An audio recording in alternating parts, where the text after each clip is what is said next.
You're listening to Plants and Politics with Gina Bonanno Lemos.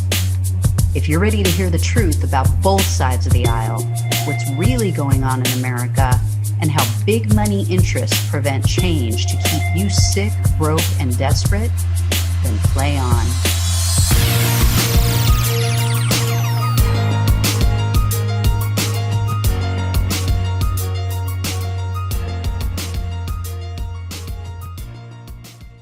Everyone, welcome to Plants and Politics. This is Gina. So we've got great news for progressives today. Cory Bush beat incumbent Lacey Clay in St. Louis. So Cory Bush, for anybody who doesn't know, she's a single mom. She's a Black Lives Matter activist. She's a registered nurse and pastor, and she was once homeless. She actually lived in her car with her husband and her two children at one point in time. And she ran previously. She ran in 2018. She lost her bid for the seat, but she did run again. And she is a Justice Democrat. So, you know, I see a lot of people out there who laugh and they have no clue how many seats Justice Democrats have won. And for anybody listening who doesn't know, Justice Democrats, basically they're Democrats. They believe in basic democratic values, but they also believe in progressive values. They want to take the party in a more progressive direction. They take no corporate money, no corporate PAC money. They want to be beholden to you alone as their constituents, as their fellow citizens. They believe in the Green New Deal. They believe in Medicare for All. They believe in college tuition for all. They believe in things that the majority of Americans really want. But for some reason, I mean, we know why, establishment Democrats keep fighting them. But Cory Bush joins the ranks of other Justice Democrats like AOC and Ayanna Pressley, Ilhan Omar, Rashida Tlaib, Ro Khanna, and others. You know, I believe, if I'm not mistaken, they're up to 10 now. 10 new congresspeople, 10 Justice Democrats in the House. This is huge, guys. They're picking them off one by one. And Rashida Tlaib, who was supposed to be the most vulnerable, you know, mainstream media go, oh, Rashida Tlaib is under attack. And she had all these opponents. And so it came down to her and this establishment darling, Brenda Jones. And Rashida Tlaib just wiped the floor with her. So most precincts are reporting a spread of 66 to 34% in Tlaib's favor. So if that's any indication, if she's the most vulnerable, I mean, we already know that AOC won her seat like no problem. Oh, God. And this, of course, follows the progressive wins just recently in New York and Illinois, which included Jamal Bowman's race and Marie Newman, also Justice Democrats. So like I said, this brings the count to, I believe, about 10. And a progressive named Karen McDonald also just beat an incumbent named Jessica Cooper in a Detroit race that was for a county prosecutor's seat. So this is really good news. On top of all that, the Hill-Harris poll reported that 87% of Democrats support Medicare for All. That's nearly 9 out of 10 Democrats. And out of all the registered voters that they surveyed, 67% supported Medicare for All. Almost 7 out of 10 Americans across the board. So here's the breakdown. Democrats, as I said, were 87%. Independents were 69%. And Republicans were 43%. The group who favored it the most were 35 to 49-year-olds. This is a group that votes, guys. The writing is on the wall. And you give it another 2-4 years, that is going to be a group that is voting faithfully, religiously in every election. So when is mainstream media and when are establishment Democrats going to catch up to this? They are so behind in their thinking. They're so archaic in their beliefs. They truly believe that the modern, I don't even know. As I say that now, I don't even know if they honestly believe it or if that's just what their donors want. Because we know that so many establishment Democrats get a large percentage of their funding from big pharma and from the insurance industry, and Republicans too. I'm not leaving them out. But Democrats right now are the ones who are fighting this. Like, Democrats just established their platform and they overwhelmingly said no to Medicare for All, even though the majority of registered voters in America want it. Almost 7 out of 10. This is absurd. This is 100% the influence of money in politics. And this is why we need more of these progressives. We need more of these people like the Squad, like Cory Bush.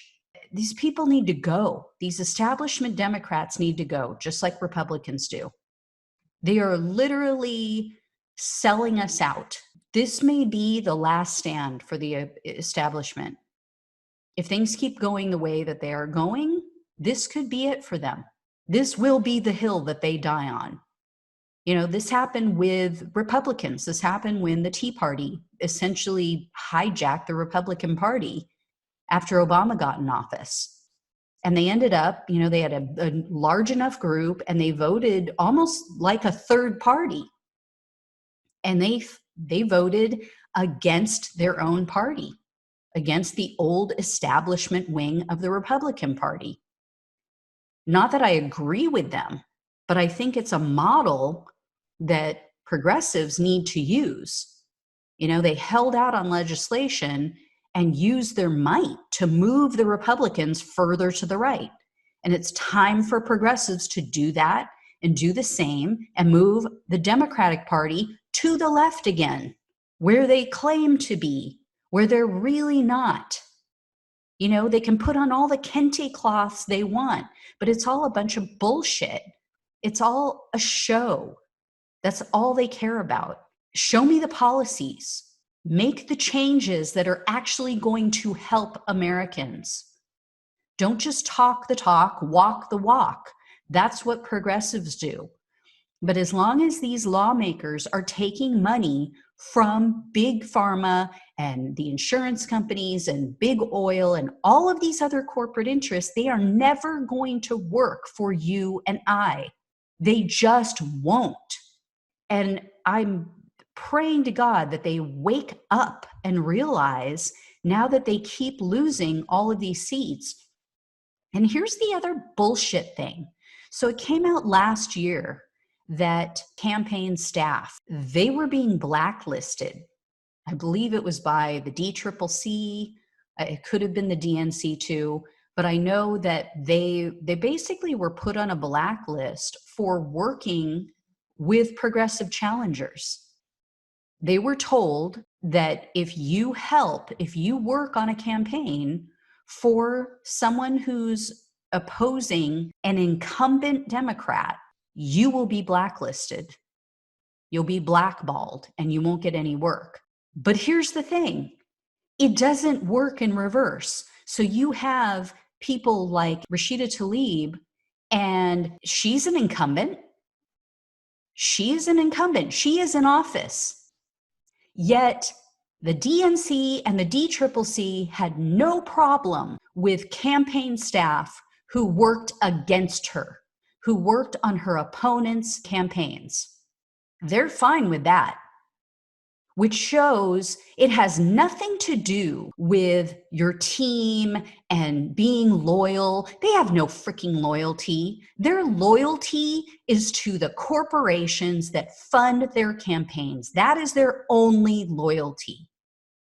It doesn't matter if you are an incumbent. If you are a progressive, if you don't fall in line and do what the establishment Democrats want you to do and cater to corporate interests and big money, then they don't give a damn. They will hang you out to dry. They will stab you in the back, and they don't give a damn. You've got to go in their eyes. It's the same shit that they pulled with Bernie. It's why they had their little meeting back in April of 2019. Nancy Pelosi, Chuck Schumer, Pete Buttigieg. Who does that? Who does that? So the Democratic leadership gets together with someone who's running in the 2020 election, someone who's running for president, gets together with them and has a little confab about how they're going to take down one of his opponents.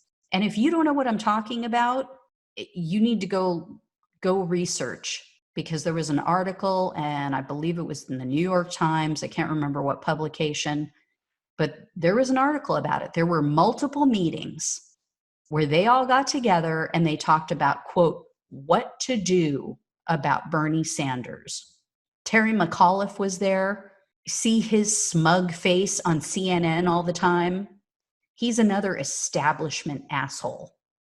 He's another one keeping the status quo, paying off big money donors. Understand, guys, if your only basis for voting, if the only thing you give a damn about is getting out Donald Trump, you're missing the bigger picture. Yes, it's important to get out Donald Trump. Yes, he is, by all accounts, a wannabe dictator and fascist. But you are missing the bigger picture. You're missing the fact that establishment Democrats are responsible in many ways for Donald Trump, for a Donald Trump to become president. They have allowed this. They keep funding his programs. They keep pumping money into things like his surveillance programs that he's now using against American citizens. These are things that progressives will not allow. This is why they couldn't abide by a President Bernie Sanders, because he would not. He would have taken funding away from the military. He would have taken steps to get rid of illegal surveillance on American citizens. He would have done the right thing by the American people, and they can't stand that. They can't have that. They won't have a steady stream of millions of dollars coming in, and they won't have a cushy job waiting for them when they get out of office as a lobbyist or on MSNBC. So anyway, guys, this is good news. I did not mean to end on a negative note, but I just want everyone to understand these are the people we need in office. These are the people that are going to turn our country around, put us back on track to work for average Americans. Because while the rich keep getting richer and the poor keep getting poorer, establishment Democrats and Republicans don't give a damn. They all need to go. Let's take our country back. Let's get this back moving in the right direction.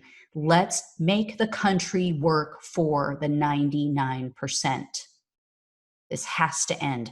As always, like, share, subscribe, all that good stuff. I'll talk to you guys soon. Take care. Thanks for listening to Plants and Politics.